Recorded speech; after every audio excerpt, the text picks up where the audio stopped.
Good morning, everybody. It's officially day 7, so you already know what time it is. It's time to make that bread. But before I get started, I just want to say I took time to find a good bread recipe.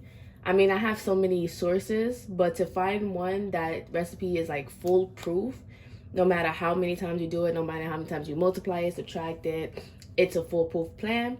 I finally found another one from a pastry chef, I believe he is, and his recipe looks foolproof. So I have everything I need there. I have the water, bread, flour, salt. I will tell you measurements as I go in. But as for starters, let's look at what starter we're using today. So let's first look at the starters. These are the most important things of it. As you remember, the wheat flour was thriving, the bread flour was failing. I tried to get the bread flour to come back alive, but unfortunately it has not. It's just like a pool of batter at this point. So this is unfortunately dead. So we are not using the bread one. I will try to make this again. I will throw this out and then try again on the bread flour, see if I could get it done. And if it does happen, I will post it on my feed. But as for that was an epic fail. Sorry for the delay and the waste. But for this baby, my lovely wheat flour starter, look at this. Perfectly alive, perfectly working, and perfectly growing. This is the starter that we're going to be using today. As you can see, still smells great. Still smells like some good whole wheat bread. So before we start, I'm gonna take you throughout the process real quick so you can have a good thought on what we're doing. The recipe I found is a 3-day process, including making a starter. So technically, since we already have our starter, it's a 2-day process. The first day consists of making a dough, letting it rest, folding it to get that shape, let the gluten start building, let the structure start building. And each fold is between an hour, 30 minutes, 2 hours, and then the last is an hour. And then after that, we put it into the container and let it rise overnight in the fridge, and we bake it tomorrow morning. That is the perfect recipe that I found, and it's the only one that literally makes sense. So that is the one we're gonna use today. Okay, so first thing first, I have my bowl here on my scale. I feel like for this, it's better to use a digital scale, but I don't have a digital scale, so I'm using whatever scale I have. And this is the one I have because it's more convenient for me, other than times like this, but it's more convenient for me. So hit that on. You want to tear it. Make sure it's always at 0 before you put the next ingredient in. First thing we're going to start off, we're going to use, I'm making 1 loaf, but depending on the size and the size of your pan, you could, like, you know, cut what you need off or shape it as you need to fit the pan that you have. That just depends on what the pan you have. So for the starter, this consists of 100 grams of starter. Let me just get a spoon. 100 grams of starter. And you see this is what the starter look like when you take it out. It's nice and airy, which is what you want. So need 100 grams of that.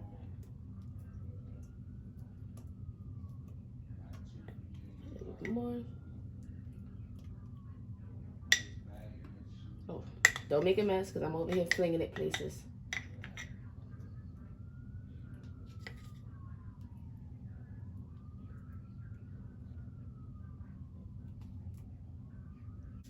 And now as for the leftover, you're just gonna replace the water and flour with what you use. So since I used 100, which is 50% water, 50% flour, I'm just gonna refill it with 50% flour, 50% water back into this, mix it, keep it out for a couple of hours, and then I'm going to wrap it, seal it, and place it in the fridge. And once you place it in the fridge, you only have to feed it once a week. And then you can have this for literally the rest of your life. So that is a win-win. If it's not a win-win, I don't know what is. So scrape that off. Okay. Put that back in. I'm going to sit this in the fridge, and then I'm going to feed it later with the 50 water, 50%, 50 grams water, 50 grams flour.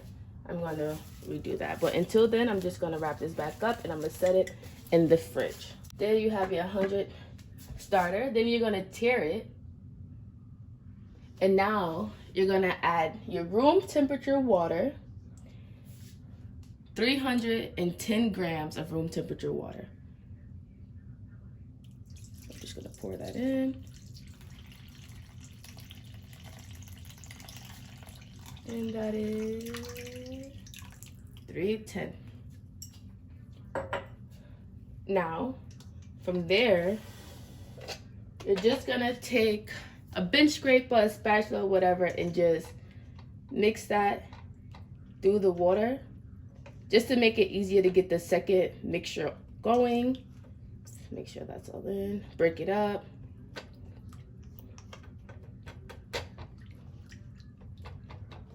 There we go.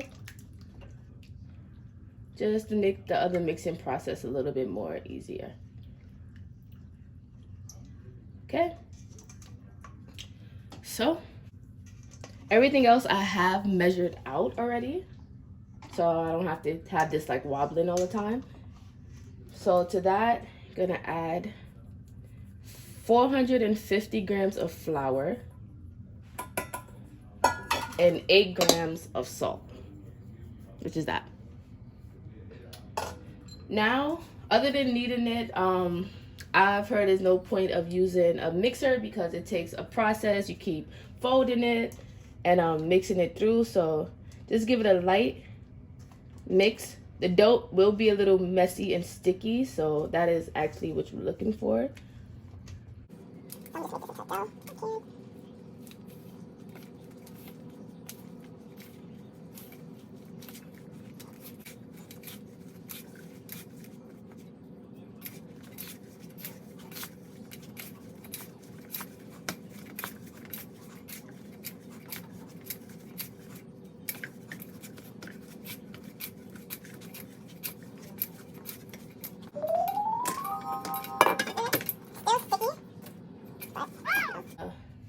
Let that sit at room temperature for 30 minutes and it should rise from there. So it's been 30 minutes for the first rise. The top is a little dry but not too much. So we're gonna start with the first folds, which is the aggressive fold, which is 13 folds. So I have my spray bottle, which he had. I'm just gonna aggressively spray this, the top of the dough, my hands, and whatever you're gonna use to take it out. Okay, so aggressively sprayed all that. So now we're just gonna take it out. Okay. There we go. Get that out, still wet. So we're just gonna take this and take this and turn it. Take this and turn this and turn this. That's 5, 6, 7, 8. So you're doing this 12 to 13 times.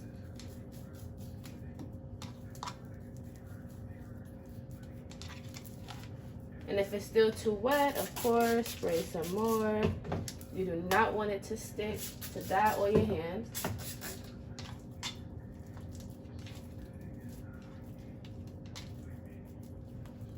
Okay. There we go. The ball should be a little bit more smoother than what it was the first time. And now what you're gonna do, you're just gonna place this back in, like that. Wipe everything down. And then you're gonna rest it for 2 hours. I'm just gonna put my cloth right on top. This is gonna rest for 2 hours until the next fold-in. 2 hours later, here we are now. It's risen just a bit. And we're gonna do the same thing all over, but this time we're gonna do 6 folds instead. So of course, put that with some of the outside of the dough, whatever you're using to take it out. And of course, my hands. So, just gonna put that down. Okay. So here you're just, that's really wet. So from here, just gonna do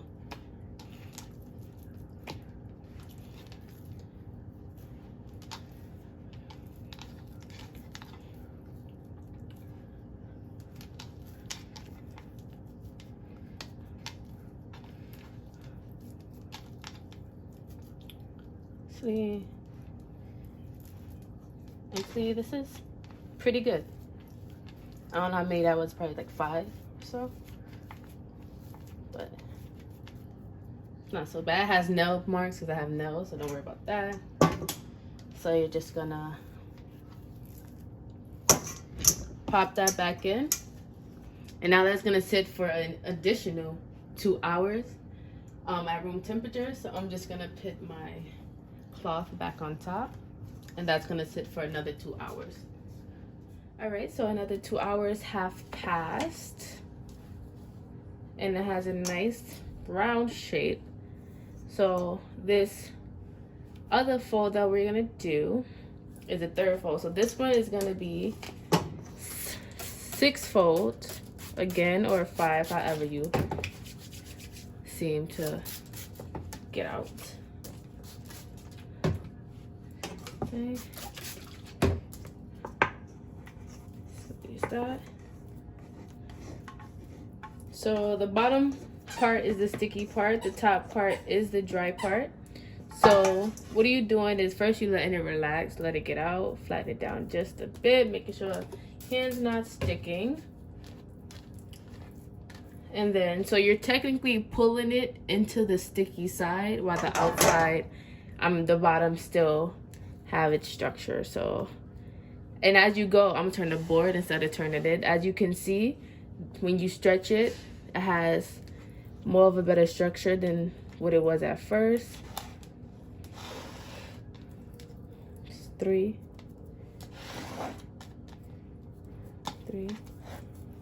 4,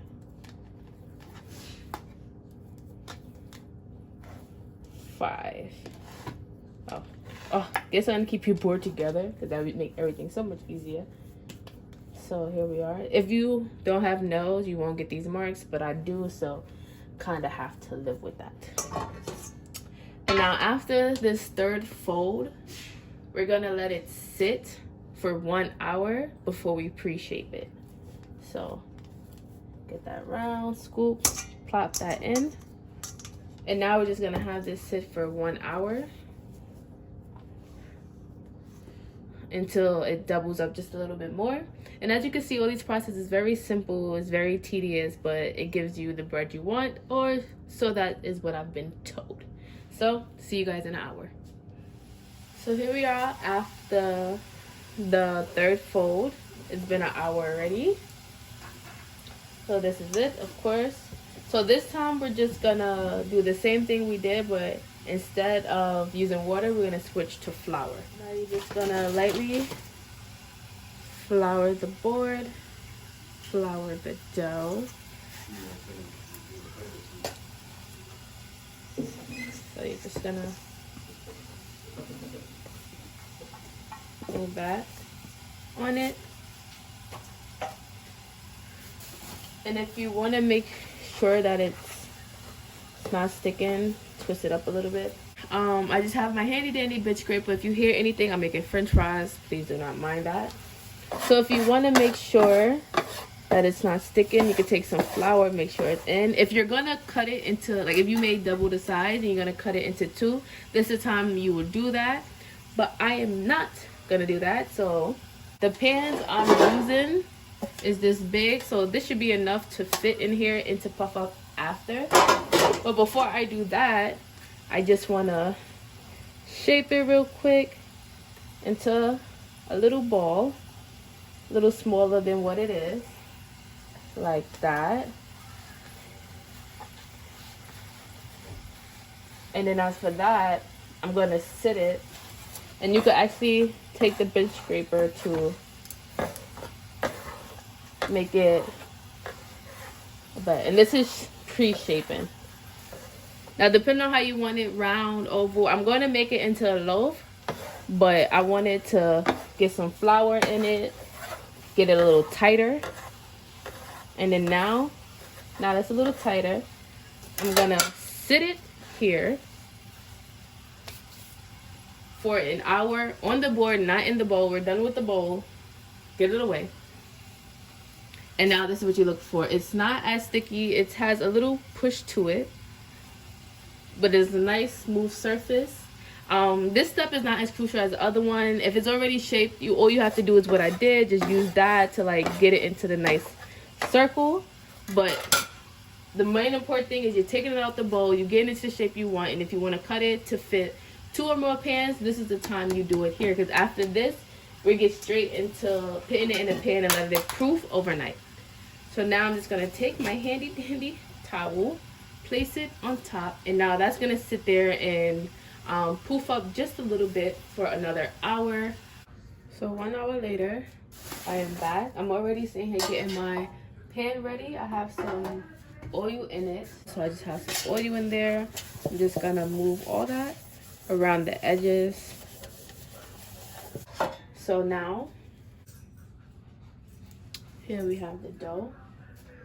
First thing we're going to do is turn it around on the sticky side, which is the bottom, of course. So, boom. And if you need to, you can flour the bottom just to make sure it's not sticking, but you want the top to still be sticky so it has something to lean on to. Now with the lightest of touches, you just want to stretch it out just a bit. You don't want all that air to come out. And then now I'm just going to take it half. Same with this one. Half. You want to make sure you have some stickiness at the bottom so it can stick to. Now this is where it gets a little hard for me, so please bear with me. So I'm just going to take the top, fold, press, and I'm going to roll and push, roll and push, roll and push, roll and push, and roll, push. And then here we go. You want to make sure the seam at the bottom is closed. All seams are closed, just to make it tight. And this is the loaf. You want to pinch off all the sides. And now you're just gonna take the flour, just to make that loaf.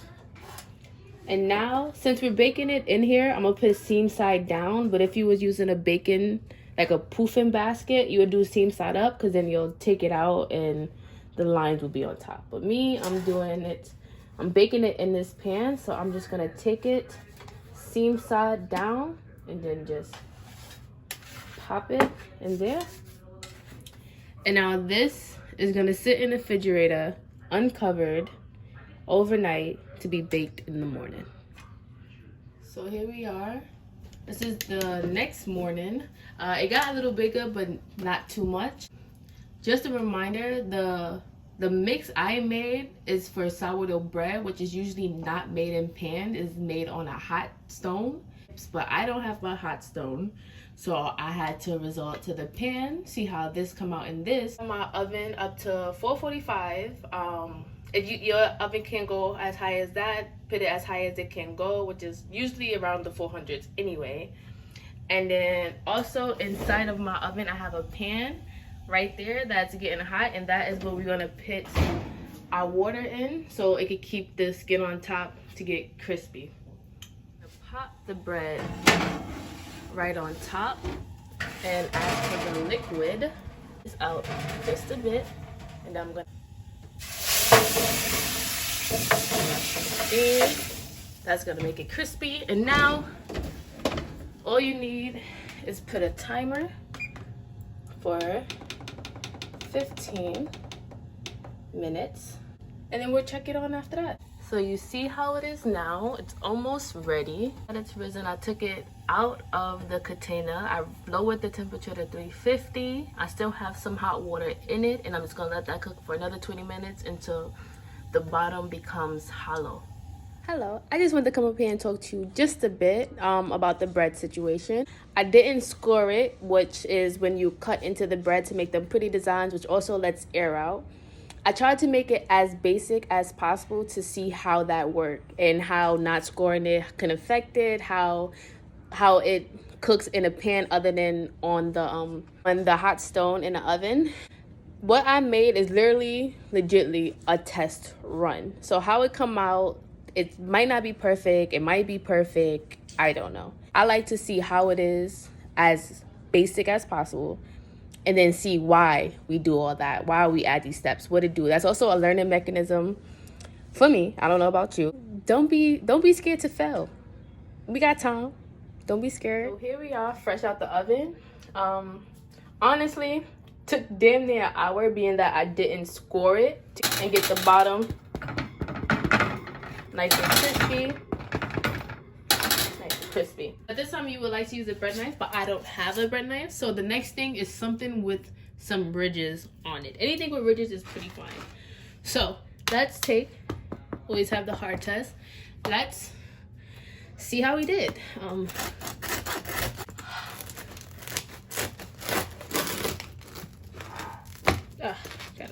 Damn, it's just... Woo! Ooh, goddamn. So, this is the first bread. It's still moist, which is probably because I didn't score it. The outside is how it's supposed to be, nice and crisp. You hear that? The only thing is the inside. The inside is too dense, and I feel like if I actually scored it, it probably would have came out a little better. As for tasting, it tastes like wheat bread, just moist. I'll say it was a good start. The outside we got, you see how the holes were being created. So if I actually had cut it, we'd have had some nice holes inside. It was a fail, unfortunately, but that's exactly what I kind of expected for my first time making any type of bread, that I was gonna fail making it the first time. So what I'm gonna do for this, since this was an epic fail, I'm gonna actually leave this out, let this get dry, and I'm gonna make breadcrumbs. So first and foremost, thank you for joining me on my journey of making on learning how to make bread. I hope y'all continue to watch. This is not the end of it. Yes, this was a fail, which means I'm never gonna stop until I make it perfect. So please stay tuned to this. I will be posting multiple things in here. Anything that has to do with bread will be in this series. So in a couple of days or so, I will attempt to make the bread different. I will try the pan method, the scoring method, every method you can think of, I will try it. So please stay tuned. Have a blessed one. Stay safe, and let's make this bread.